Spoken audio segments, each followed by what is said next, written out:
Hello dear student, आप सभी का स्वागत है ज्ञान जीएस के ऑफिशियल यूट्यूब चैनल पर। और जो हमने आपके लिए एक नया प्रोग्राम स्टार्ट किया है जिसे हमने कॉन्स्टिट्यूशन का नाम दिया है, यानी कि पॉलिटी, इंडियन पॉलिटी की हम बात कर रहे हैं।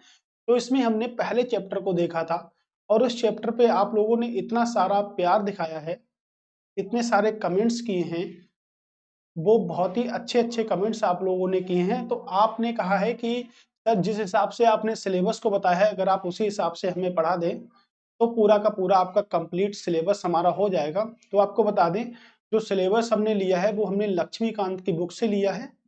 और लक्ष्मीकांत की बुक से जितने भी टॉपिक थे उन सभी टॉपिकों के हम क्वेश्चनों को देखेंगे, किस प्रकार से क्वेश्चन बनते हैं, क्योंकि प्रीलिम्स एग्जाम को निकालने के लिए हमें सबसे ज्यादा क्वेश्चनों की जरूरत होती है। किसकी जरूरत होती है? क्वेश्चनों की जरूरत होती है। तो किस प्रकार से क्वेश्चन आपके एग्जाम में बन सकता है, कितने अच्छे प्रश्न आपके एग्जाम में बन सकते हैं, ये सभी प्रश्न हम आपके लिए प्रस्तुत करते आ रहे हैं और करते भी रहेंगे। तो संविधान की क्लास आपके लिए डेली मिलेगी, ऐसा कोई दिन नहीं होगा जिस दिन आपकी क्लास नहीं चलेगी। ठीक है, थोड़ा कंटेंट में आपको स्पेशल फॉर्मेट देखने को मिलेगा। कितने क्वेश्चन मैंने आपको जो कल कराए थे वो भी कुछ ना कुछ आपके स्पेशल फॉर्मेट के ही प्रश्न थे। तो देखिएगा, पिछली बार हमने संवैधानिक ढांचे की ही अगर हम बात करें, ठीक है, फ्रेमवर्क की ही अगर हम बात करें, तो देखिएगा आज का हमारा टॉपिक जो है वो है संविधान की प्रस्तावना और संघ व इसका क्षेत्र, यानी कि दो टॉपिक हैं आपके। ठीक है, इससे पहले वाले में देखिएगा हमने कौन कौन से टॉपिक देखे थे। हमने इन तीन टॉपिकों को देखा था। ये जो शुरुआत के जो तीन टॉपिक थे इनको हमने यहाँ पर देखा था। तो आज हम दूसरी क्लास में इन दो टॉपिकों को देखेंगे। ठीक है, उसके बाद हम इनको देखेंगे। ऐसे हम नीचे तक बढ़ते हुए चलेंगे और हमारी कितनी क्लासेस, जितनी क्लासें हो सकेंगी आपके संवैधानिक ढांचे की, उन सभी क्लासों की हम चर्चा करेंगे। ठीक है, तो क्लासें आपके लिए वेरी वेरी मोस्ट इंपॉर्टेंट है। संवैधानिक ढांचे की अगर हम यहाँ से बात करें तो एक क्लासें आपके लिए जिस प्रकार से हमने आपके लिए डिजाइन की हैं, तो आप उम्मीद रखिएगा कि एक क्लास से जो आपके लिए हैं, इन्हीं से आपके प्रश्न आने वाले हैं संविधान में। और आपको मैं कंप्लीट संविधान का सिलेबस मैंने आपको बताया है पहली क्लास में। पहली क्लास में मैंने समझाया भी है किस प्रकार से हम पढ़ेंगे भी, इन सभी बातों पर भी चर्चा की है। ठीक है, हमने तो आज की क्लास में ये दो टॉपिक जो कि वेरी वेरी मोस्ट इंपॉर्टेंट है, एक तो हमारा संविधान की प्रस्तावना व इसका संघ क्षेत्र। तो पहले तो हम संघ क्षेत्र से संबंधित प्रश्नों को देखेंगे। अगर हम संघ क्षेत्र से संबंधित प्रश्नों को देखेंगे तो प्रश्न आपके इसी प्रकार के और यही फॉर्मेट में प्रश्न आपके आने वाले हैं पेपर में। ठीक है, तो संघ क्षेत्र के अगर देखेंगे तो देखिएगा, अगर हम बात करें कि भारत, ठीक है, भारत क्या है, भारत में अगर बात करेंगे तो भारत में 28 राज्य हैं और 8 आपके केंद्र शासित प्रदेश हैं। यानी कि 28 राज्य हैं और 8 केंद्र शासित प्रदेश हैं जो भारत में। तो भारत को किस रूप में हम लिखते हैं? अगर भारतीय संविधान के अनुच्छेद नंबर अगर हम 1 की बात करें, तो अनुच्छेद नंबर 1 कहता है कि भारत क्या है? राज्यों का संघ है। राज्यों का संघ है भारत, यानी कि भारत राज्यों का संघ है। इंग्लिश में बोले तो यूनियन ऑफ स्टेट है, यूनियन ऑफ स्टेट है। तो भारत राज्यों का क्या है? ओवरऑल संघ है, यानी कि यूनियन ऑफ स्टेट हम कहते हैं इसे। हम भारत राज्यों का समूह नहीं कह सकते, यूनियन ऑफ ग्रुप्स नहीं कह सकते, यूनियन ऑफ स्टेट कहते हैं। ग्रुप्स ऑफ स्टेट नहीं कह सकते, यानी कि राज्यों का समूह नहीं है। क्या है? राज्यों का संघ है। सभी को पता है भारत क्या है? राज्यों का संघ है, जिसमें आपके टोटल मिला के कितने, टोटल मिला के आपके कितने वो हैं? आपके 28 राज्य हैं, 8 केंद्र शासित प्रदेश हैं भारत में। और भारत क्या है? राज्यों का संघ है। ठीक है, भारत क्या है? राज्यों का संघ है, यूनियन ऑफ स्टेट है। तो इसका जो आंसर आपका होगा वो तो आपका हो जाएगा राज्यों का संघ है। ठीक है, कन्फेडरेशन नहीं होता, फेडरेशन नहीं होता, क्या होता? राज्यों का संघ होता है। ये तो हमारा आंसर हो गया। लेकिन आपकी अगर बात करें तो भारत का अनुच्छेद जो आपका है, अनुच्छेद 1 से 4, अनुच्छेद जो 1 से 4 हैं और भाग नंबर 1 में क्या है? संघ व राज्य क्षेत्र है, संघ व उसका क्षेत्र है भाग नंबर 1 में। संघ व उसका क्षेत्र है भाग नंबर 1 में। तो संघ व अनुच्छेद से कितने संबंधित हैं? 1 व 4 आर्टिकल संबंधित है, यानी कि आर्टिकल नंबर 1 संबंधित है, आर्टिकल नंबर 2 है, आर्टिकल नंबर 3 है, आर्टिकल नंबर 4 है। ठीक है, तो अगर हम आर्टिकल नंबर 1 की बात करें तो एक क्या है? आर्टिकल नंबर 1 कहता है कि भारत राज्यों का संघ है, भारत राज्यों का संघ है। ठीक है, तो भारत क्या है, राज्यों का संघ है, यानी कि यूनियन ऑफ स्टेट है। यूनियन ऑफ स्टेट है, ये तो आपको पता हो गया। यूनियन ऑफ स्टेट्स है, राज्यों का संघ है। ठीक है, ये बात तो हो गई, लेकिन इसमें क्या क्या शामिल होता है, इसमें देखिएगा, इसमें राज्य क्षेत्र शामिल होते हैं आपके। राज्य क्षेत्र की बात करेंगे तो संघ क्षेत्र भी शामिल होते हैं, और वह क्षेत्र जिसे भारत सरकार अधिग्रहण कर ले, यानी कि अधिग्रहित जो क्षेत्र होते हैं वो भी आपके शामिल होते हैं। तो भारत सरकार किसी क्षेत्र, किसी सीमावर्ती क्षेत्र को अधिग्रहण कर सकती है। कुल मिला के इसमें 3 प्रकार के क्षेत्र शामिल होते हैं। तो पूछ सकता है कि अनुच्छेद नंबर 1 में कौन सा विकल्प सही नहीं है। तो 3 प्रकार के क्षेत्र आपके शामिल इसमें होते हैं। ठीक है, तो 3 प्रकार के क्षेत्र यहाँ पर शामिल हुए, 3 प्रकार के क्षेत्र आपके वहां पर शामिल हुए। ठीक है, तो इसके अंतर्गत 3 चीजें आपके आती हैं, और 3 चीजें आपके लिए मोस्ट इंपोर्टेंट भी होती हैं। ठीक है, तो मोस्ट इंपोर्टेंट भी ये 3 चीजें होती हैं। तो आर्टिकल नंबर 1 हमने पढ़ा। अब अगर अनुच्छेद नंबर 2 की बात करें, आर्टिकल नंबर 2 की बात करें, आर्टिकल नंबर 2 क्या कहता है हमसे? ठीक है, आर्टिकल नंबर 2 कहता है नए राज्यों का प्रवेश। तो संसद कानून के द्वारा नए राज्यों का प्रवेश कर सकती है, नए राज्यों का प्रवेश।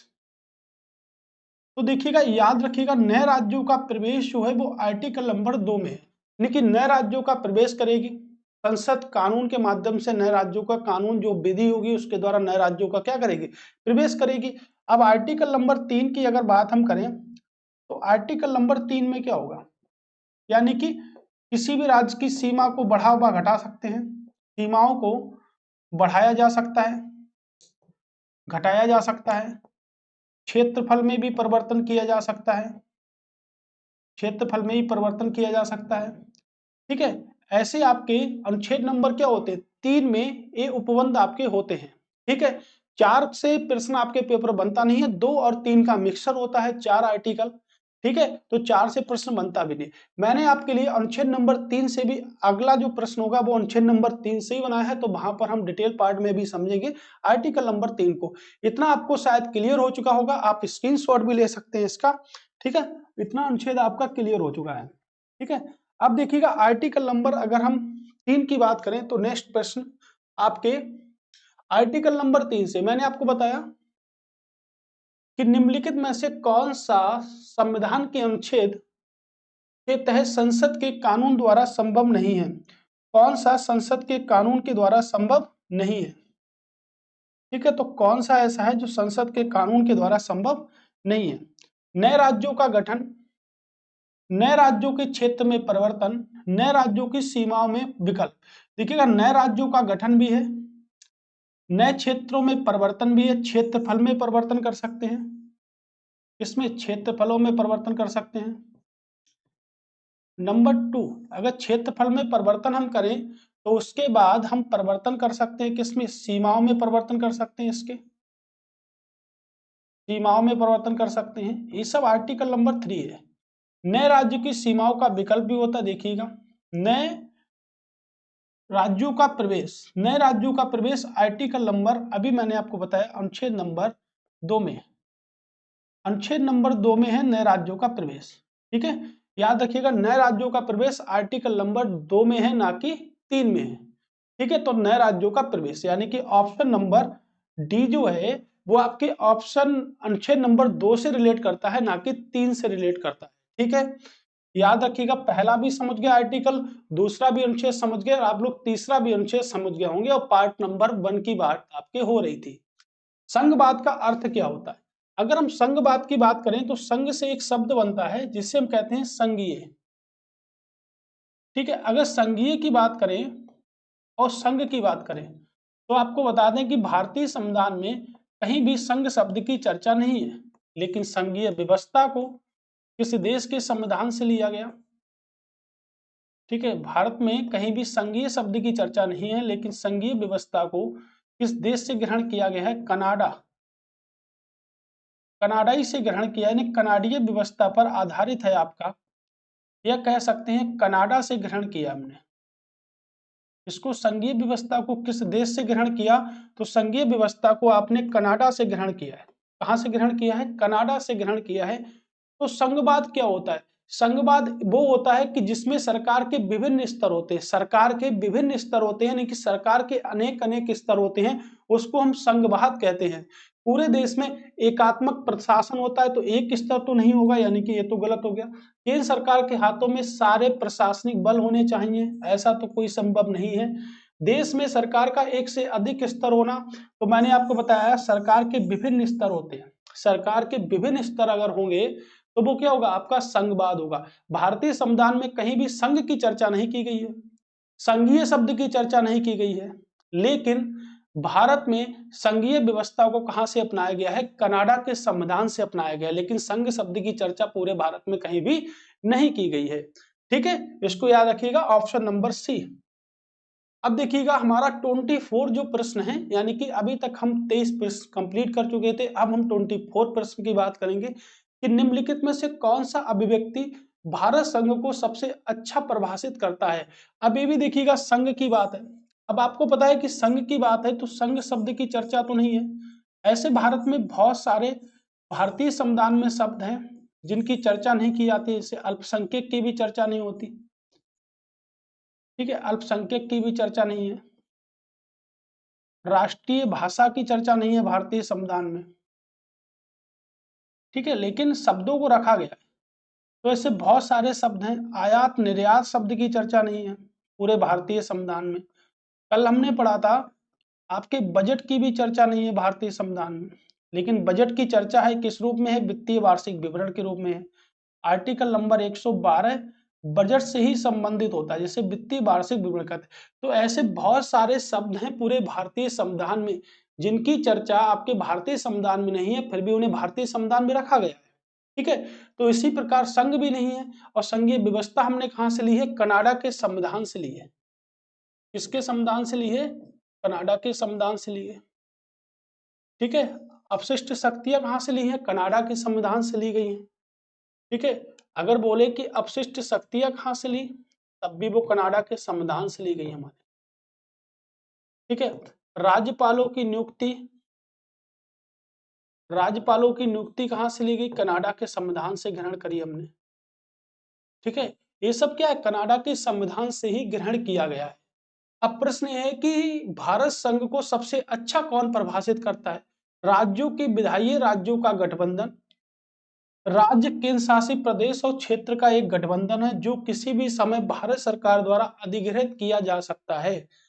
अगर क्षेत्रों का गठबंधन है जो किसी भी समय भारत सरकार द्वारा अधिगृहित किया जा सकता है, ऐसा नहीं है। विधानसभाओं के साथ राज्यों और केंद्र शासित प्रदेशों का गठबंधन कोई जो ही नहीं है, ये तो हो नहीं सकते। ऑप्शन नंबर आपका ए, यानी कि ए वाला हमारा राइट आंसर है। ठीक है, ए वाला आंसर हमारा क्या है? एकदम राइट आंसर है। ठीक है, ध्यान रखिएगा इस बात का। ठीक है, ओके, ठीक है, ठीक है। तो समझ में आ रहा है ना सभी लोगों को अच्छे से? अब है आपका वेरी वेरी मोस्ट इंपोर्टेंट प्रश्न है। ये प्रश्न आपके यूपीएससी के पेपर का है और आपके सिविल सर्विस एग्जाम में भी पूछा सकता है। यूपीपीसीएस आरओ यारो किसी में भी ये प्रश्न पूछा जा सकता है। तो देखिएगा इस प्रश्न की चर्चा किस प्रकार से की जाएगी, ये ध्यान रखिएगा। केंद्र शासित प्रदेशों के लिए संसद 3 सूचियों के किसी भी विषय पर कानून बना सकती है। तो देखिएगा आपको पता है कि भारतीय संविधान में टोटल जब मूल संविधान बना था तो उसमें 8 अनुसूचियां थी, लेकिन उसके बाद में 3 अनुसूचियां आ गई, आपकी 4 अनुसूचियां और जुड़ गई, तो टोटल मिलाकर आज जो वर्तमान समय में जो भारतीय संविधान है उसमें 12 अनुसूचियां हैं। तो 12 अनुसूचियों में से अगर सूची नंबर या अनुसूची नंबर 7 की बात करें, अनुसूची नंबर 7 की बात करें तो उसमें 3 सूचियों का विवरण है, यानी कि संघ सूची जिसमें केंद्र सरकार अपने विषय रखती है, राज्य सूची जिसमें राज्य सरकार अपने विषय रखती है, और फिर समवर्ती सूची। समवर्ती सूची उसे कहते हैं जिसमें केंद्र सरकार के भी विषय होते हैं और राज्य सरकार के भी विषय होते हैं। ठीक है, अब संघ सूची की बात करें तो देखिएगा पहले समझ लेते हैं, जैसे बैंकिंग सेवा आपकी हो गई, किससे संबंधित है? ठीक है, केंद्र से संबंधित है। डिफेंस सेवा हो गई आपकी, किससे संबंधित है? आपके रेलवे हो गया, ठीक है, ये सब आपके इससे संबंधित हैं। अगर राज्य सूची की बात करें तो देखिएगा, राज्य सूची की बात करें, ठीक है, तो देखिए कृषि आपके राज्य सूची का विषय है, पुलिस हो गया आपके राज्य सूची का विषय हो गया, ठीक है। अगर समवर्ती सूची की बात करें तो देखिएगा परिवार नियोजन, ये सब क्या परिवार नियोजन हो गया आपका, एक ही पॉइंट है ये समवर्ती सूची का विषय हो गया। सामाजिक नियोजन, ये भी आपके समवर्ती सूची का विषय हो गया, ठीक है, ये भी आपके समवर्ती सूची का ही विषय हो गया। तो ठीक है, देखिएगा ये सब आपके क्या है, समवर्ती सूची के विषय हैं, ठीक है। आर्थिक नियोजन और जो हम पढ़ाई करते हैं शिक्षा किस सूची का विषय है, समवर्ती सूची का विषय है। मापतौल समवर्ती सूची का विषय है। एजुकेशन समवर्ती सूची का विषय है। अगर यहाँ भी कमी रहेगी तो आपके विद्युत किस सूची का विषय है, समवर्ती राज्य सूची का विषय है। तो देखिएगा ये जो विषय है ना, ये आपके इन्हीं सूचियों के विषय है, ठीक है, इन्हीं सूचियों के विषय है। तो कह रहा है कि केंद्र शासित प्रदेशों के लिए संसद 3 सूचियों यानी कि राज्य सूची सहित किसी भी विषय पर कानून बना सकती है। तो भाई किसी भी विषय पर कानून बनाने का हक किसको है, सिर्फ संसद को है। ये भी आप याद रखिएगा कि किसी भी विषय पर कानून बनाने का हक किसको है, संसद को है। और यहाँ के लिए जो आर्टिकल जो प्रयोग होता है उसे हम कहते हैं अनुच्छेद 246। अनुच्छेद 246 में अवधारणा दी गई है किसकी, अनुसूचियों की, ठीक है। तो संसद किसी भी विषय पर कानून बना सकती है। संसद की यह शक्ति पांडिचेरी व दिल्ली तक फैली हुई है। तो पांडिचेरी व दिल्ली तक फैली हुई है बिल्कुल, क्योंकि इसमें क्या है, विधानसभाएं हैं जिनकी अपनी स्थानीय विधायिका है, बिल्कुल ठीक है। अगर उपयुक्त 2 कथनों के संदर्भ में निम्नलिखित में से कौन से सही हैं, तो देखिएगा ए व आर दोनों सही हैं, आर एक की व्याख्या सही करता है। तो बात तो आपकी ठीक है एकदम, लेकिन ए स्टेटमेंट तो ठीक है लेकिन ए व्याख्या इसकी ठीक नहीं है, क्योंकि ए सूचियों से संबंधित है और ए देखिएगा ये आपके पांडिचेरी व दिल्ली तक, यानी कि कथन तो दोनों सही है लेकिन सही स्पष्टीकरण नहीं करता है। ऑप्शन नंबर बी इसका राइट आंसर होगा। वेरी वेरी मोस्ट इंपॉर्टेंट प्रश्न है, शायद आपको अच्छे से रीड करने के बाद में समझ में आ गया होगा कि संसद तीनों सूचियों पर विषय बना सकती है, कानून बना सकती है, ये पावर सिर्फ संसद के पास होती है, ठीक है। तो कथन तो दोनों सही हैं। अब देखिएगा अगर बात करें कि भारत का दिल्ली केंद्र शासित प्रदेश है, पांडिचेरी केंद्र शासित प्रदेश है, तो राष्ट्रपति के चुनाव में भी भाग लेते हैं, ठीक है। निम्नलिखित में से किस केंद्र शासित प्रदेश को भारत में आंशिक राज्य का दर्जा दिया गया, चंडीगढ़ को, दादर नागर हवेली को, दमन व दीव को या पांडिचेरी को। किसको दिया गया, तो पुडुचेरी को दिया गया, ठीक है। इतनी बात सब याद रखिएगा। एक छोटा सा बल्लाहन प्रश्न है, किसको, पांडिचेरी को, ठीक है। नेक्स्ट प्रश्न की बात करेंगे, दमन और दीव दादर नागर हवेली केंद्र शासित प्रदेश एक ही केंद्र शासित प्रदेश कब बन गए।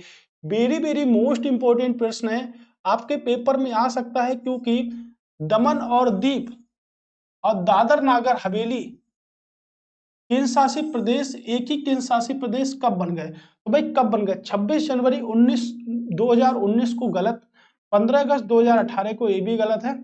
और ये वाला आंसर बिल्कुल ठीक है, 26 जनवरी 2020 को, 26 जनवरी 2020 को दादर नागर हवेली और आपके जो आपका दमन और दीव था उसे एक ही केंद्र शासित प्रदेश बना दिया गया, क्योंकि भारत में केंद्र शासित प्रदेश कितनी है, 8 है। यहाँ पर जम्मू कश्मीर पहले राज्य था लेकिन अब इसको केंद्र शासित प्रदेश बना दिए, ठीक है। अब क्या हो गया, आपका लद्दाख हो गया, ठीक है, क्या हो गया, आपका लद्दाख हो गया। तो ये सब क्या हो गया, केंद्र शासित प्रदेश आपके हो गए। और इसी में 26 जनवरी 2020 को, ठीक है, 2020 को बना दिया गया। क्या बना दिया गया, एक ही कर दिया गया, दमन और दीव को, दादर नागर हवेली को एक ही कर दिया गया था। अब आप बता सकते हैं कि क्या जम्मू कश्मीर को कब किया गया, तो देखिएगा जम्मू कश्मीर और लद्दाख को 31 अक्टूबर 2019, याद रखिएगा डेट, 31 अक्टूबर 2019 को जम्मू कश्मीर व लद्दाख को केंद्र शासित प्रदेश बनाया गया। और दादर नागर हवेली को एक में ही ज्वाइन कर दिया गया। कब कर दिया गया एक में ज्वाइन? 26 जनवरी 2020 को एक में ही ज्वाइन कर दिया गया और 31 अक्टूबर 2019 को अपना मानचित्र तैयार कर लिया जम्मू कश्मीर और लद्दाख ने और केंद्र शासित प्रदेश बन गए। पहले पार्ट एक ही था हमारा, ठीक है। भारत का संविधान भारत को किस रूप में वर्णित करता है? ये देखिएगा, उस प्रकार पहला प्रश्न और ये वाला प्रश्न एक ही तरह का है, यानी कि राज्यों का संघ। ठीक है, नंबर 1। तो इस प्रकार से भी आ सकता है आपके पेपर में प्रश्न। कोई सा प्रकार मैंने आपके लिए छोड़ा नहीं है। संविधान के टोटल प्रश्न आपके पेपर में जितने भी 22-23 प्रश्न अगर पूछे जाते हैं तो आप बिल्कुल अच्छे से करके आएंगे पेपर में प्रश्नों को, ठीक है। आपके लिए बहुत ही अच्छा सिलेबस तैयार किया है हमने, ठीक है। तो इसको याद रखिएगा। निम्नलिखित में से कौन सा भारत का केंद्र शासित प्रदेश नहीं है? अब आपसे ये भी प्रश्न पूछ सकता है कि कौन सा नहीं है। तो 8 स्टेट है जो केंद्र शासित प्रदेश हैं आपके, यूटी हैं। कितने? 8 आपके। तो दादर नागर हवेली, लक्षद्वीप ये भी है आपका, लक्षद्वीप भी है। कौन सा नहीं है? मिजोरम है। मिजोरम आपका नहीं है, यानी कि आंसर जो होगा डी, ये इसका राइट आंसर होगा, ठीक है। तो डी आंसर एकदम राइट होगा, मिजोरम नहीं होगा आपका, ठीक है, याद रखिएगा। तो 8 के नाम आपको पता होंगे, चंडीगढ़ भी है, ठीक है। अब आप देखिएगा कि निम्नलिखित में से किस राज्य का गठन 2000 में किया गया था? प्रश्न है कि किस राज्य का गठन 2000 में किया गया था? उत्तराखंड, उड़ीसा, सिक्किम या आपका गोवा? तो किस राज्य का गठन 2000 में किया गया था? देखिएगा, एक तारीख है नवंबर 2000। नवंबर 2000 में भारत में 3 राज्य बने थे। नवंबर 2000 में भारत में 3 राज्य बने थे। वो 3 राज्य थे, इसमें सबसे पहले आपका छत्तीसगढ़ बना, उसके बाद आपका उत्तराखंड बना और फिर आपका झारखंड बना। यानी कि 3 राज्य बने थे, झारखंड बना, ठीक है। 3 राज्य बने थे और 3 राज्यों में 1 नवंबर को बना था छत्तीसगढ़, 9 नवंबर को बना था उत्तराखंड और 15 नवंबर को बना था झारखंड। ये 3 राज्य आपके बने थे। इन 3 राज्यों का निर्माण हुआ था नवंबर 2000 में। तो हम कह सकते हैं ए भी 2000, ए भी 2000 और ए भी 2000, ठीक है। इन पे गोला कर लेते हैं। अब देखिएगा, इसमें से कौन सा ऐसा राज्य है जो ऑप्शन में है? तो हम कह सकते हैं इसमें तो उत्तराखंड है, तो उत्तराखंड हो गया आपका, ठीक है। इसकी ट्रिक भी है, 1 छतरी 9 उस्तरा और 15 झार। 1 छतरी 9 उस्तरा 15 झार, ये क्या है? इसकी ट्रिक है, ठीक है। इसकी ट्रिक है, इसको भी याद कर लीजिएगा, 1 छतरी 9 उस्तरा 15 झार। अब देखिएगा, अब प्रश्न तो ये बनता है कि कौन सा, ये देखिए छत्तीसगढ़ किससे अलग होके बना? मध्य प्रदेश से अलग होके बना। उत्तराखंड किससे अलग होके बना? यूपी के 13 जिले काटकर उत्तराखंड बन गया। झारखंड किससे अलग होके बना? बिहार से अलग होके बना। किससे अलग होके बना? बिहार से अलग होके बना, ठीक है। तो इन सभी की बाउंड्री लाइन भी लगती होगी ना कहीं, ठीक है। तो देखिएगा, छत्तीसगढ़, मध्य प्रदेश, उत्तराखंड यूपी से अलग होके बना, झारखंड, लेकिन उत्तराखंड नहीं बना था, क्या बना था? उत्तरांचल बना था, उत्तरांचल बना था। अब प्रश्न ये भी बन सकता है कि उत्तरांचल से उत्तराखंड कब हो गया? तो 2006 में उत्तरांचल से क्या हो गया? उत्तराखंड हो गया। 2006 में उत्तरांचल से क्या हो गया? उत्तराखंड आपका हो गया, ठीक है। इतनी बात आप लोगों को याद रखनी पड़ेगी। और ये 3 राज्य बने हैं जिसमें आपका जो आंसर होगा वो क्या होगा? आपका उत्तराखंड होगा, ठीक है। आंसर क्या होगा? आपका उत्तराखंड होगा, ठीक है। याद रखिएगा इस बात को, आंसर आपका क्या होगा? उत्तराखंड। ये सब कहानी आपके नवंबर 2000 की है। तो नवंबर 2000 में 1 छतरी 9 अस्त्रा 15 झार लेकर कहाँ गए? झारखंड में गए। अब क्या करने गए ये किसी को नहीं पता, ठीक है। करना क्या है? करना सिर्फ हमको पढ़ाई है और कुछ हमको नहीं करना, ठीक है। सिर्फ पढ़ाई पढ़ाई पढ़ाई ही करना है हमको, और कुछ नहीं करना है यहाँ पर, ठीक है। तो सिक्किम, गोवा, सबसे क्षेत्रफल में सबसे छोटा राज्य अगर भारतीय का है तो वो गोवा, उसके बाद क्या है? सिक्किम है, पूर्वोत्तर में सिक्किम राज्य आता है आपके, ठीक है। अगला प्रश्न पढ़ते हैं। देखिएगा, एक प्रश्न आपकी प्रस्तावना से स्टार्ट हो गए, यानी कि हमने अभी तक आपके प्रश्न जो थे वो भारत के संघ क्षेत्र से जितने भी प्रश्न बन सकते थे उन सभी को हमने रीड कर लिया है। अच्छा, तेलंगाना की बात अगर पूछेंगे तो देखिएगा 2 जून 2014 को तेलंगाना बना था, ठीक है। लेकिन जब तेलंगाना बना था तो हम कह सकते हैं भारत का बनने वाला 29वां राज्य था, भारत का बनने वाला 29वां राज्य था। लेकिन आप एक बात बताइएगा, तो ए कौन सा राज्य होगा? 26वां। ए क्या हो गया आपका? 27वां। और ए आपका 28वां हो गया, राइट। तो ये भी पूछा सकता कौन सा राज्य नहीं है, 29वां कौन सा बना था?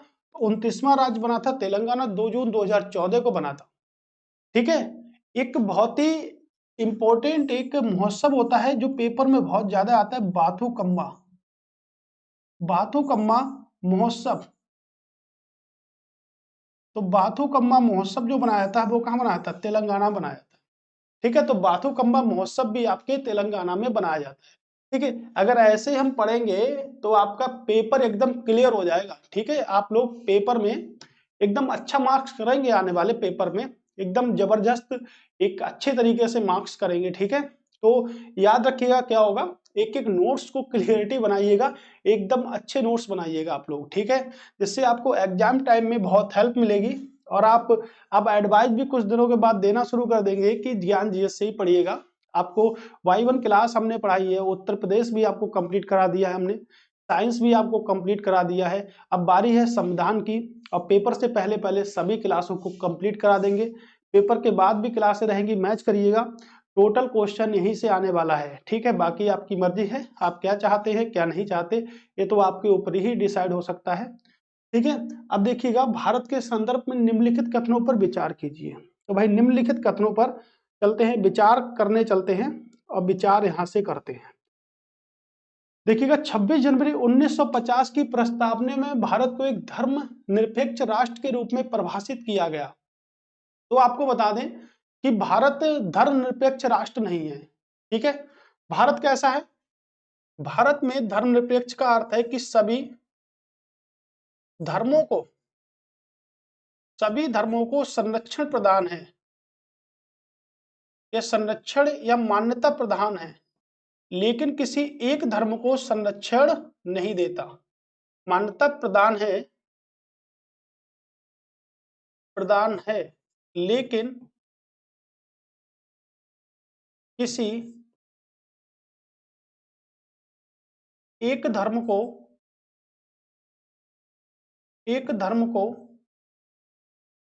संरक्षित नहीं करता। तो देखिएगा, भारत में सभी धर्मों को मान्यता प्रदान है लेकिन किसी एक धर्म को संरक्षित नहीं करता। तो जितने भी धर्म है भारत में, सभी धर्मों को मान्यता प्रदान है। जैसे अगर हम बात करें तो भारत में बहुत सारे धर्म है, जैसे हिंदू धर्म हो गया, ठीक है, मुस्लिम आपके हो गए, सिख, ईसाई, भारत का सबसे बड़ा तीसरा अल्पसंख्यक ईसाई है। फिर बौद्ध हो गए आपके, पारसी हो गए, और आपके जैन हो गए, ठीक है। ये आपके कितने हैं? 5, ठीक है। ओवरऑल अगर हम बात करेंगे, ये सब किस में आते हैं? ये सब आपके अल्पसंख्यक की श्रेणी में आते हैं। किस में आते हैं? अल्पसंख्यक की श्रेणी में आते हैं सब। ये सब आपके अल्पसंख्यक की श्रेणी में आते हैं, लेकिन हिंदू अल्पसंख्यक की श्रेणी में नहीं आते, हिंदू अल्पसंख्यक की श्रेणी में नहीं आते, ठीक है। ये सब आपके अल्पसंख्यक की श्रेणी में ही आते हैं, हिंदू नहीं आते। पूरे भारत में अगर 2011 की जनगणना के अनुसार बात करेंगे तो देखिएगा, पूरे भारत में 79.8% क्या है? हिंदू है। लेकिन अगर पूरे की बात करेंगे तो देखिएगा 19.2% पूरे भारत में क्या है? अल्पसंख्यक है। जिसमें सबसे ज्यादा जो अल्पसंख्यक है वो 14.2% क्या है? मुस्लिम अल्पसंख्यक है। 14.2% आपका मुस्लिम है। पूरे भारत में अल्पसंख्यक 19.2 है, जिसमें सबसे बड़ा अल्पसंख्यक क्या है? मुस्लिम है। और उसके बाद सिख समुदाय है, और तीसरा सबसे बड़ा समुदाय आपके ईसाई समुदाय है। प्रश्न ये भी पूछा गया था कि उत्तर प्रदेश का तीसरा सबसे बड़ा समुदाय क्या है? ईसाई समुदाय है। और जनगणना के अनुसार भी अल्पसंख्यक में सबसे ज्यादा क्या? ईसाई है। तो भारत किसी एक धर्म को संरक्षित नहीं करता, भारत किसी एक धर्म को संरक्षित नहीं करता है। ठीक है, ये विभिन्न धर्मों को संरक्षित करता है और किसी एक धर्म को संरक्षित नहीं करता। तो 26 जनवरी 1950 को प्रस्तावना में ऐसी कोई बात ही नहीं थी जो रखा गया था, राइट। तो ऐसी कोई बात ही नहीं थी जो रखा गया था वहां पर। उसके बाद पश्चिमी धर्मनिरपेक्ष में धर्म और राज्य के बीच सख्त अलगाव के विपरीत भारतीय धर्मनिरपेक्षता में राज्य धर्म के साथ एक सैद्धांतिक दूरी बनाए रखता है। तो वही बात है ना कि सभी धर्मों को संरक्षित नहीं कर रहा है, लेकिन बना के रखता भी है। ठीक है, दो तो आपका ठीक है। सरकारी स्कूल अपनी सुबह की प्रार्थना में या धार्मिक समारोह के माध्यम से किसी भी एक या सभी धर्मों को बढ़ावा दे सकते हैं। तो भाई सभी धर्मों को बढ़ावा दे सकते हैं, लेकिन किसी एक धर्म को बढ़ावा नहीं दे सकते, यानी कि किसी एक धर्म को संरक्षित नहीं करता है। तो ये भी तो आपका गलत हो गया, है ना। निजी क्षेत्रों पर, निजी स्कूलों पर ये नियम लागू नहीं होता, निजी नियम लागू नहीं होता। ठीक है, भारतीय राज्य यह मानता है कि पगड़ी पहनना सिक्कों की धार्मिक प्रथा का केंद्र है, बिल्कुल है। तो भाई पगड़ी पहनना सिक्कों की धार्मिक, ठीक है, और आपका जो भी सिद्धांत है उनसे सिख समुदाय से संबंधित अल्पसंख्यकों के हितों का संरक्षण करता है। अल्पसंख्यकों का हित है भारतीय संविधान के मौलिक कर्तव्यों के अंतर्गत है, जिसको हम कल पढ़ेंगे मौलिक कर्तव्यों के अंतर्गत। तो सिख पगड़ी पहनना उनके लिए एक प्राथमिक प्रथा का केंद्र है, संविधान में लिखा हुआ है। ठीक है, तो इसमें से पूछा गया कि ऊपर दिए गए कथनों में कौन सा कथन सही है। तो कौन से कथन सही हैं, यानी कि 2 और 4 कथन क्या है, सही है आपके। देखिए 2 और 4 कथन सही है, यानी दूसरा सही है। तो पगड़ी पहनना और पश्चिमी क्षेत्र में एक राज्य धर्म के साथ मतलब सभी को संरक्षित की दूरी जो थी वो बनाए रखती है, यानी किसी धर्म को संरक्षित नहीं किया गया है ओवरऑल। इतनी सी बात हमें समझ में आनी चाहिए। अब देखिएगा फिर से उसी बात पे प्रश्न है, प्रेम्बिल के बड़े बड़े प्रश्न ही आपके आएंगे, छोटे प्रश्न प्रेम्बिल से नहीं आएगा। निम्नलिखित कथनों पर विचार कीजिए, कौन से कथन सही है, यही बात पूछा रहा है। कह रहे हैं संविधान के उद्देश्य प्रस्तावना एक प्रमुख घटक भारत को संप्रभु समाजवादी व गणतंत्र राज्य को घोषित करती है। सवाल यह है कि केशवानंद भारती बनाम केरल राज्य कब हुआ, 1973 में पहली बार प्रस्तावना में संशोधन किया गया। ये तो बात ठीक है, पहली बार प्रस्तावना में जब संशोधन किया गया था तो केशवानंद भारती बनाम के तहत ही किया गया था। प्रस्तावना में अब तक केवल एक बार, देखिएगा अब तक केवल एक बार संशोधन किया गया है, 42वां संविधान संशोधन 1976 के द्वारा, जिसमें 3 नए शब्द समाजवादी, धर्मनिरपेक्ष और राष्ट्र की अखंडता यानी कि अखंडता को जोड़ा गया है। तो ये बात समझनी पड़ेगी। देखिएगा 42वां संविधान संशोधन को मिनी कॉन्स्टिट्यूशन कहते हैं। 42वां संविधान संशोधन को मिनी कॉन्स्टिट्यूशन कहते हैं। ठीक है, और ये कब हुआ था, तो 1976 में हुआ था, 1976 में हुआ था। तो मिनी कॉन्स्टिट्यूशन कहते हैं हम इसको, क्या कहते हैं, मिनी कॉन्स्टिट्यूशन, यानी कि लघु संविधान कहते हैं। ठीक है, क्या कहते हैं, लघु संविधान कहते हैं। तो इसको अगर हम लघु संविधान कहेंगे तो इसमें 3 शब्द जोड़े गए थे, उन 3 शब्दों में क्रम भी निर्धारित है और क्रम भी पेपर में पूछा जाएगा। समाजवाद, सबसे पहले समाजवादी को, फिर धर्मनिरपेक्ष को, और धर्मनिरपेक्ष को पथ निरपेक्ष भी कह सकते हैं, और फिर हमने जोड़ा किसको, अखंडता को। तो 3 शब्दों को जोड़ा था और एक ही बार अभी तक प्रस्तावना में संशोधन किया गया, 1973 के तहत, 1976 के संशोधन के तहत। लेकिन देखिएगा भारत के संविधान में उद्देश्य प्रस्तावना एक प्रमुख घटक को संप्रभु समाजवादी व गणतांत्रिक राज्य घोषित करते हैं, नहीं भाई, तीनों राज्य घोषित करते हैं। ये 3 चीजें भी इसमें लिखी हुई होनी चाहिए थी, लेकिन 2 और 3 ही सही हैं, 2 और 3 ही सही हैं। ये आपके पीसीएस का प्रश्न है। ठीक है, वो यूपीएससी का प्रश्न था, एपीसीएस का प्रश्न है। भाई इसकी डिटेल हमें पढ़नी पड़ेगी, और ये सीरियल इसको भी याद रखिएगा, ये सीरियल जो है इसको भी याद रखिएगा। आगे आपका ऐसा क्वेश्चन भी बनेगा, क्वेश्चन भी आपको मैं दिखाऊंगा, इसलिए मैं आपको क्वेश्चनों के साथ ही पढ़ा रहा हूं। अब पूरी तरह से डिटेल फॉर्मेट में आपको समझा भी रहा हूं कि आपको करना आखिर क्या है। ठीक है, अब देखिएगा अगला प्रश्न है, न्याय का अर्थ कि सभी पास दैनिक रोटी कमाने और आर्थिक जरूरतों को पूरा करने का पर्याप्त अवसर होना चाहिए। तो भाई न्याय है ना, आपको क्या करना है, रुपए से आप कमजोर हो, आप पैसे से कमजोर हो, आप रोटी नहीं खा सकते, इसके लिए आपको क्या चाहिए, आर्थिक स्थिति मजबूत होनी चाहिए। पढ़ने की जरूरत थी क्या इस क्वेश्चन को, क्या स्थिति जरूरत होनी चाहिए, आपकी आर्थिक स्थिति मजबूत होनी चाहिए। ठीक है, तो न्याय का यहाँ पर कि आपको रोटी कमाने के लिए क्या होनी चाहिए, आर्थिक स्थिति को मजबूत होना चाहिए आपकी। ठीक है, तो आर्थिक स्थिति को मजबूत करिएगा। ठीक है, नेक्स्ट प्रश्न पे चलते हैं कि भारतीय संविधान की प्रस्तावना में दिखाए जाने वाले के अनुसार दिए गए प्रमुख शब्दों को व्यवस्थित कर फिर सही संयोजन को करिए। ये देखिएगा प्रश्न बन गया, यानी कि ये शब्द हैं, ये 42वें संविधान संशोधन के तहत जोड़े गए थे। 42वां संविधान संशोधन 1976 के तहत जोड़े गए थे। 3 शब्द थे और 3 शब्द तो अभी मैंने आपको बताया, 3 शब्द तो मैंने अभी आपको बताए, यस या नो बताए थे। मैंने आपसे क्या कहा, अगर आप पूरी वीडियो बने रहेंगे तो आपको आज प्रस्तावना भी आपकी क्लियर हो जाएगी, संघ व उसका राज क्षेत्र भी क्लियर हो जाएगा पूरी तरीके से, और संवैधानिक ढांचे का पार्ट नंबर 2 भी आपका क्लियर हो जाएगा। ठीक है, अब देखिएगा ये चीजें हैं आपकी, और अभी मैंने इसी पर एक क्वेश्चन बनाया था, अभी क्या इससे नेक्स्ट वाले प्रश्न पर बनाया था। ये देखिएगा, समाजवादी, धर्मनिरपेक्ष और अखंडता, यही मैंने लिखा था। मैंने कहा नेक्स्ट आपका क्वेश्चन भी इसी प्रकार का बनेगा। और ये देखिएगा, ये क्वेश्चन आपके सिविल सर्विस एग्जाम का है।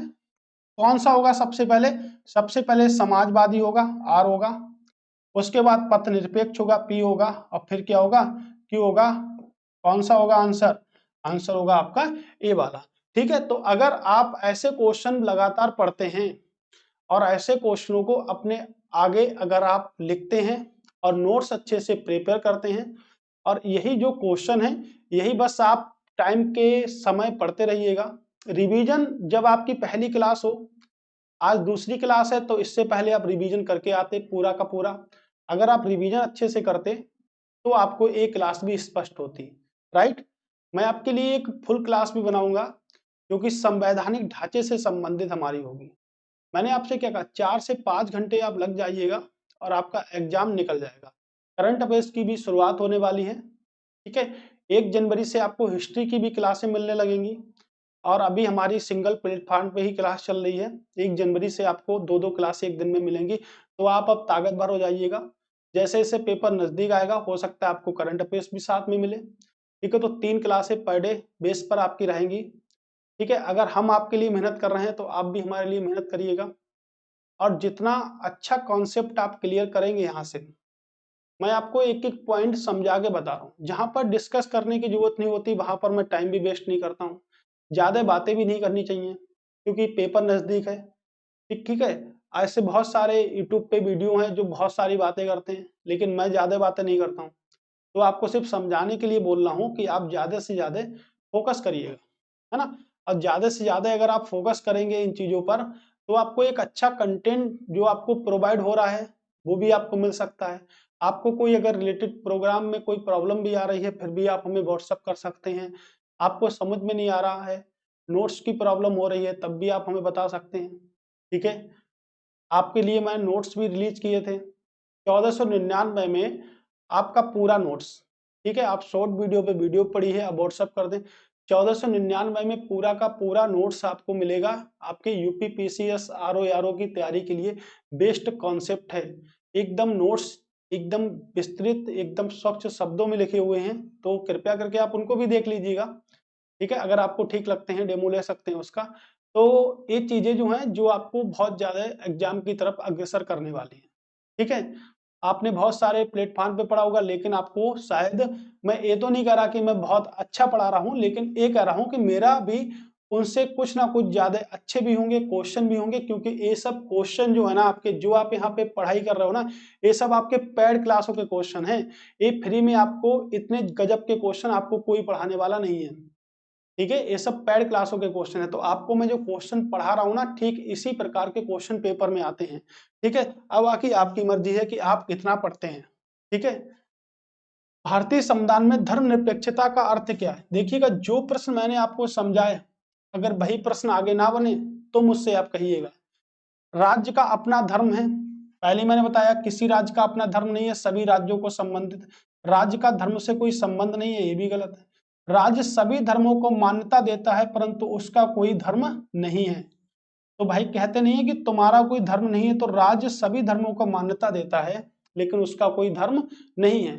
धार्मिक कर हम पढ़ेंगे कब, ठीक है, मौलिक अधिकार में पढ़ेंगे, लेकिन धर्मनिरपेक्ष का अर्थ यह है कि राज्य सभी धर्मों को मान्यता देता है, उसका कोई धर्म नहीं है, ठीक है। तो इससे एक चीज और भी मिलती है कि आप जो यहाँ से पढ़ने के बाद नोट्स बना रहे हैं, नोट्स जो हैं वो किसी को देने नहीं चाहिए।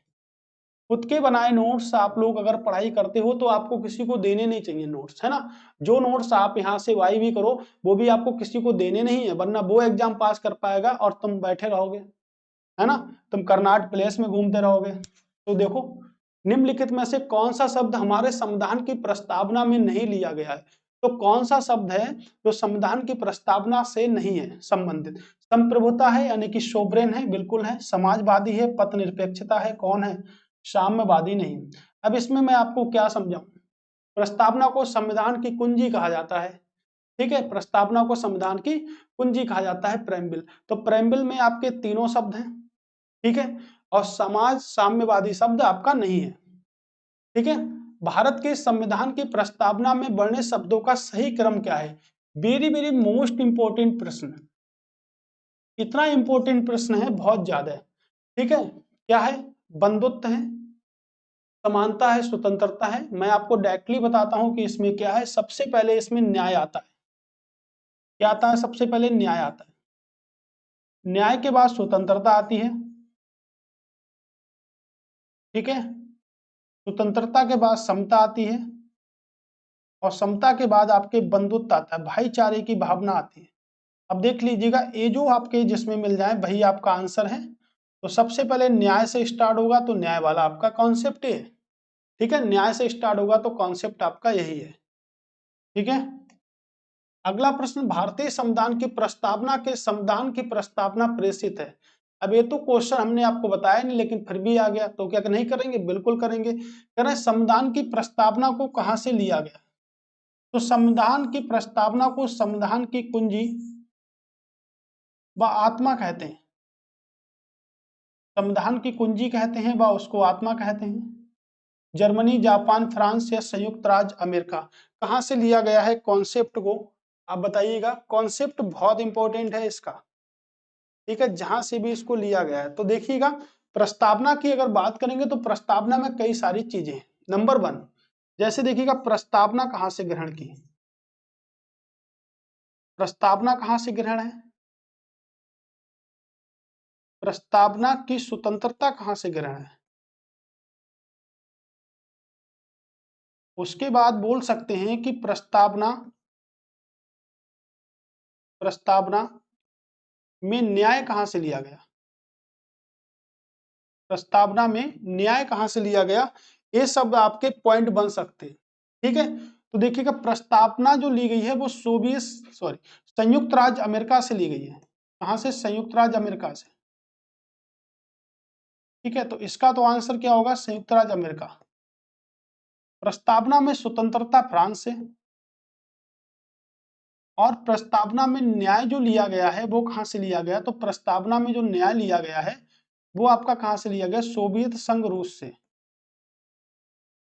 सोवियत संघ रूस से लिया गया है, ठीक है। कहां से लिया गया, सोवियत संघ रूस के। इसका आंसर क्या होगा, इसका आंसर ये होगा।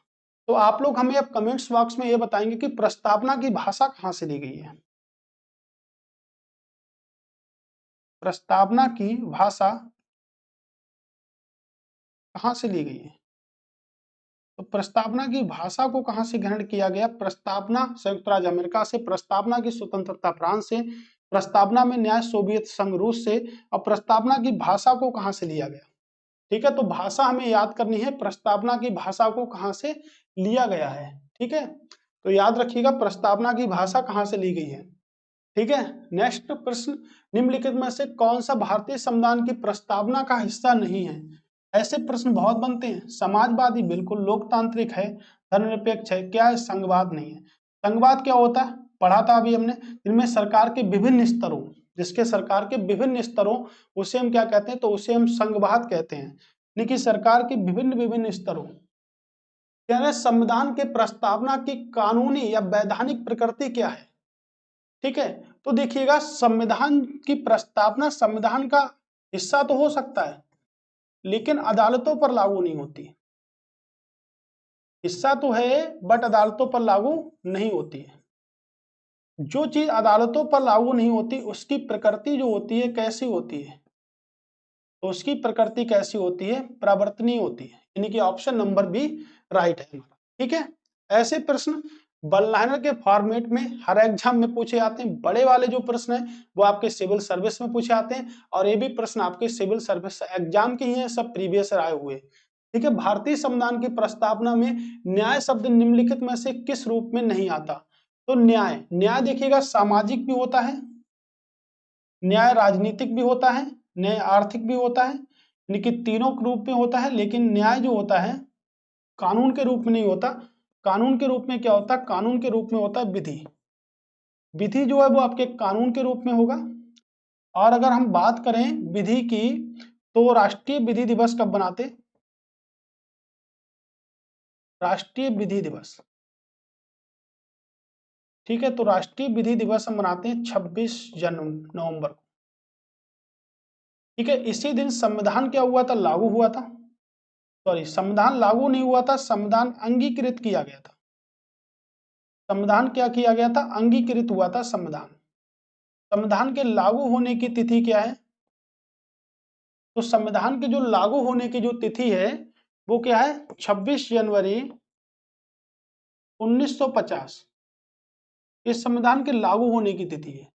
और संविधान का निर्माण करने की तिथि क्या है, 26 नवंबर 1949। और यहां से यहां तक जो समय लगा था, यानी कि 15 अगस्त 1947 से जो समय लगा था, 15 अगस्त 1947 से जो समय लगा था वो क्या था, 2 माह, 2 वर्ष, 18 माह और आपके 11 दिन, ये समय जो लगा था, यानी कि अप्रॉक्स 3 वर्षों का समय लगा था। और 3 वर्षों के समय में ये राइट आंसर हुआ हमारा। ठीक है, यहाँ 26 जनवरी 1950 को लागू हो गया। किससे संबंधित है, आपके कानून, यानी कानून से संबंध नहीं बनाती है। तो न्याय शब्द कानून के लिए प्रयोग नहीं किया जा सकता है। कानून के लिए कौन सा शब्द प्रयोग किया जाता है, विधि शब्द प्रयोग किया जाता है। ये देखिए, भारत के संविधान की प्रस्तावना में कितने प्रकार के न्याय, स्वतंत्रता, समानता और अखंडता का उसी क्रम में दिया गया है। ठीक है, तो देखिए भारत के संविधान की प्रस्तावना में कितने प्रकार के न्याय, स्वतंत्रता, समानता, अखंडता का उल्लेख क्रम में किया गया है। तो देखिए किस क्रम में पूछ रहा है, किस क्रम में किया गया है। सबसे पहले न्याय, न्याय के बाद स्वतंत्रता, समानता और अखंडता, यानी कि सब क्रम साथ ही साथ है। क्रम ही उसने सही दे दिया है। ठीक है, पूछा भी वही है। इस क्वेश्चन को देखिएगा, और इस तरह पिछली बार जो क्वेश्चन पूछा गया था, ठीक है, अभी हमने जो क्वेश्चन देखा था यहां से, उस क्वेश्चन को देखिएगा। ये वाला प्रश्न और इससे पहले आपका प्रश्न नंबर 37।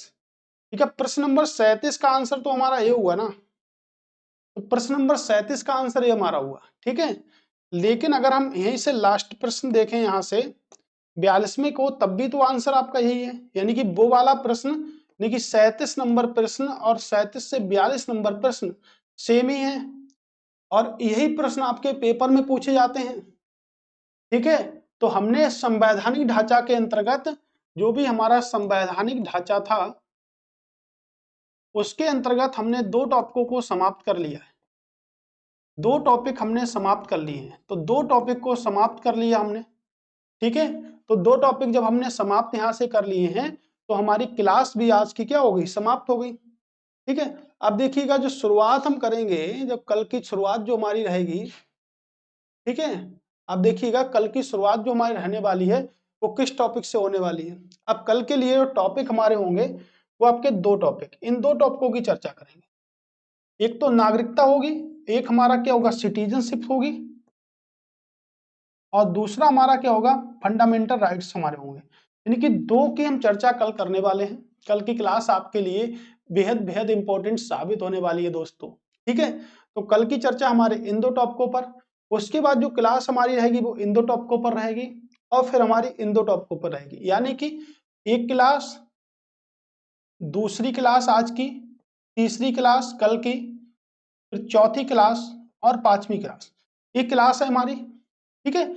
इन क्लासों के बाद में इन सभी के लिए एक प्रैक्टिस, ठीक है। जितना हमने पढ़ा प्रैक्टिस, प्रैक्टिस में वो भी जो शब्द बोले, जो क्वेश्चन आए उन क्वेश्चनों से डिफरेंट क्वेश्चन। यानी कि अगर हम 20 अगर हम 20 प्रश्न पढ़ लें और उसके बाद में हम डायरेक्टली 50 प्रश्न पढ़ लें, तो आपके संवैधानिक ढांचे को क्या प्रीलिम्स एग्जाम के लिए दोबारा पढ़ने की जरूरत होगी? बताइएगा। प्रीलिम्स एग्जाम के लिए दोबारा पढ़ने की जरूरत होगी क्या? नहीं होगी। 150 क्वेश्चन, अब वो भी आपके कहाँ, 1400 ग्राम की खोपड़ी में, ठीक है। माइंड में 1400 ग्राम का जो माइंड है उसमें आपके 50 वो प्रश्न जो आपको मैं सटीक आपके दिमाग में ही भेजा फ्राई करके रख दूंगा, ठीक है। 150 प्रश्न, इन सभी से वो ओवरऑल प्रश्न जो आपके ओवरऑल प्रीवियस ईयर पूछे गए हैं, संवैधानिक ढांचे से पूछे तो ये भी गए, लेकिन और भी प्रश्न हैं जिनको कंपाइलेशन एक ही में रखेंगे, एक ही सेशन 50 क्वेश्चनों का एकदम फटाफट 1 से 1.5 घंटे की क्लास में। और आपका संविधान में संवैधानिक ढांचे से आने वाला प्रश्न जो होगा वो गलत नहीं होगा, वो गलत आपके नहीं होगा, ठीक है। तो सभी लोग एक काम करिएगा, सभी लोग सब्सक्राइब कर लीजिएगा चैनल पे और लाइक बढ़ाइएगा, ठीक है। व्यूज भी, और क्योंकि हम आपके लिए जब भी नेक्स्ट वीडियो लाएंगे जब आप अच्छे अच्छे कमेंट्स हमें बताएंगे, है ना। आप पढ़िएगा सिर्फ और ज्ञान जीएस को लाइक करिएगा, ठीक है। वीडियो सबको शेयर कर दीजिएगा, ओके। और जो आरओ में पीसीएस में पास करेगा, प्रीलिम्स एग्जाम निकालेगा, बताएगा कि सर हम पढ़ के आपके लिए पास हो गए, तो उसके लिए एक बेहतर सा गिफ्ट भी आपको मिलेगा, ठीक है। अब थैंक्स फॉर वॉचिंग, दोबारा फिर से मिलेंगे दोस्तों नई वीडियो के साथ में, तब तक के लिए नमस्कार।